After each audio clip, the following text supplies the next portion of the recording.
Asia Tenggara sedang bergolak. Thailand dan Kamboja terlibat bentrokan sengit di sekitar kuil tua yang jadi rebutan, menewaskan puluhan orang dan membuat ratusan ribu warga mengungsi. Eskalasi ini mengingatkan adanya dukungan dari dua kekuatan besar di dunia. Bangkok didukung Amerika Serikat, sementara Phnom Penh semakin dirangkul Cina. Lantas, apa saja dukungan dari Amerika untuk Thailand dan Cina untuk Kamboja? Simak selengkapnya dalam video berikut.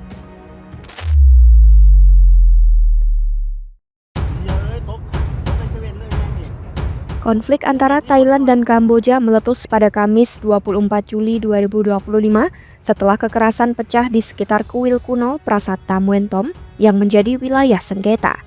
Sehari sebelumnya, menurut klaim ex-Perdana Menteri Kamboja Hun Sen, seorang komandan militer Thailand memerintahkan penutupan kuil itu, lalu keesokan harinya melepaskan tembakan ke pasukan Kamboja.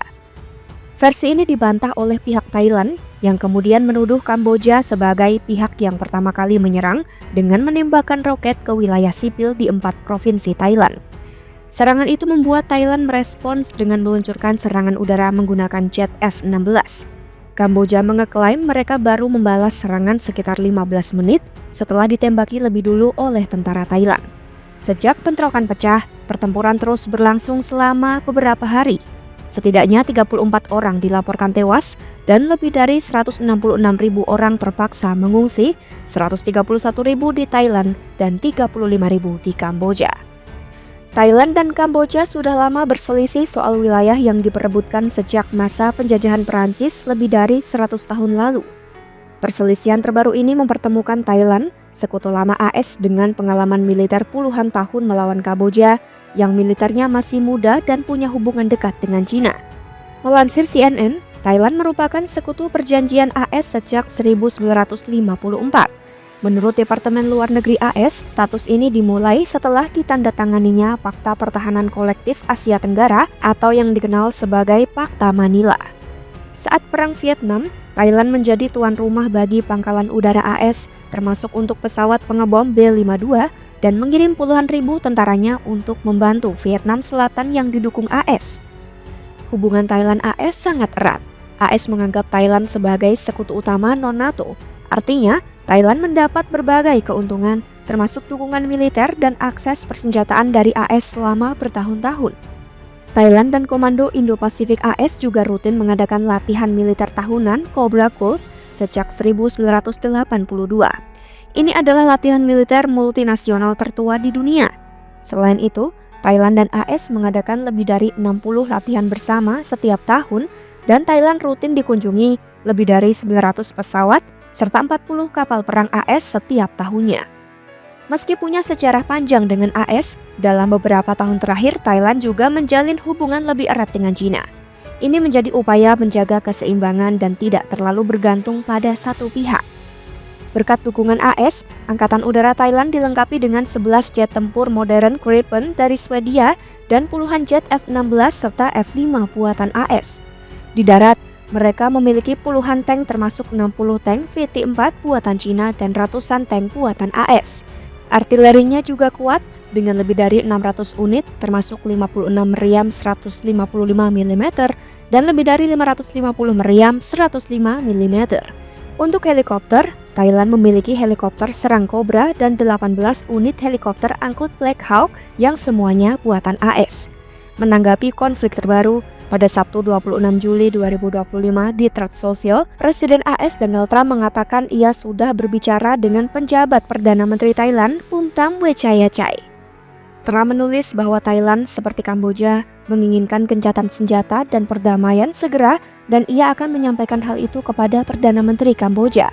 Trump pun optimis gencatan senjata dan perdamaian akan tercapai.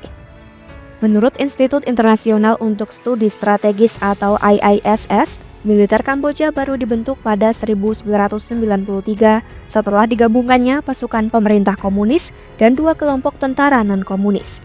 Hubungan militer terpenting Kamboja adalah dengan Cina dan Vietnam. Juru bicara Kementerian Pertahanan Cina, Wu Qian, mengatakan militer Cina dan Kamboja memiliki hubungan erat dan saling mendukung. Walaupun dulu Kamboja lebih mengandalkan Rusia untuk perlengkapan senjata, sekarang Cina menjadi pemasok utama.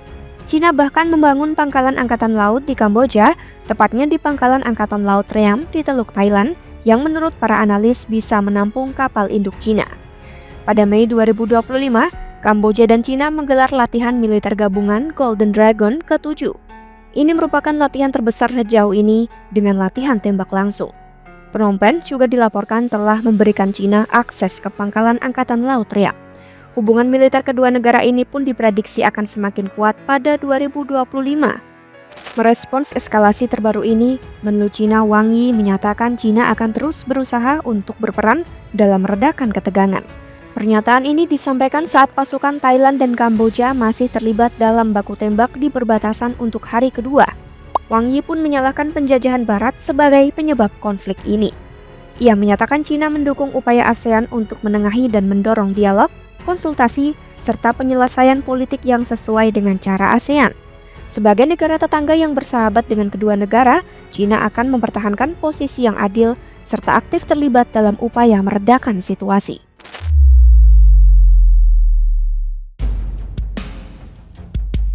Pada Sabtu 26 Juli 2025, Trump mengatakan ia telah menelepon Perdana Menteri Kamboja Hun Manet dan PM Thailand Phum Tham. Kata Trump, keduanya telah sepakat untuk mencapai gencatan senjata.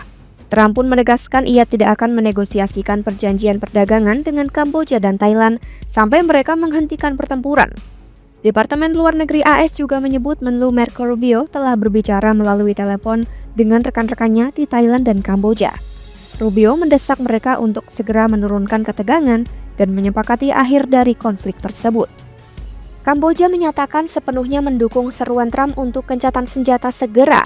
Di sisi lain, Thailand menyatakan meskipun berterima kasih kepada Trump, mereka tidak dapat memulai perundingan sementara Kamboja terus menargetkan warga sipilnya, sebuah klaim yang dibantah oleh Phnom Penh. Kemhan Kamboja sendiri melaporkan Thailand menembaki dan melancarkan serangan darat di sejumlah titik di perbatasan. Jurnalis Al Jazeera, Tony Cheng pun melaporkan langsung dari Provinsi Surin, Thailand di sepanjang perbatasan dengan Kamboja. Ia menilai kedua pemerintah saat ini terus saling menyalahkan atas serangan yang terjadi, meskipun keduanya menyatakan menginginkan gencatan senjata. Beberapa orang di perbatasan juga mengaku masih mendengar baku tembak artileri. Masing-masing pihak mengajukan syarat-syarat tertentu yang harus dipenuhi oleh pihak lawan terlebih dahulu. Atas desakan Trump, Thailand dan Kamboja akan berunding di Malaysia pada Senin 28 Juli 2025 untuk membahas gencatan senjata. Perdana Menteri Kamboja Hun Manet mengatakan ia akan memimpin delegasi untuk menghadiri pertemuan di Kuala Lumpur yang juga akan dihadiri oleh Cina. Ia akan bertemu dengan PM Thailand Phum Tham dan pejabat lainnya.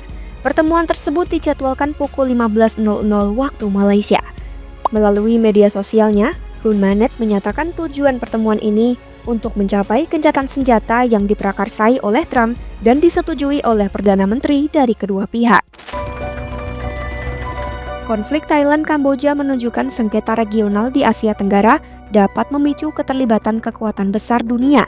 Dengan AS di belakang Thailand dan Cina di belakang Kamboja, perdamaian hanya dapat tercapai melalui dialog terbuka dan komitmen bersama untuk menjaga stabilitas kawasan.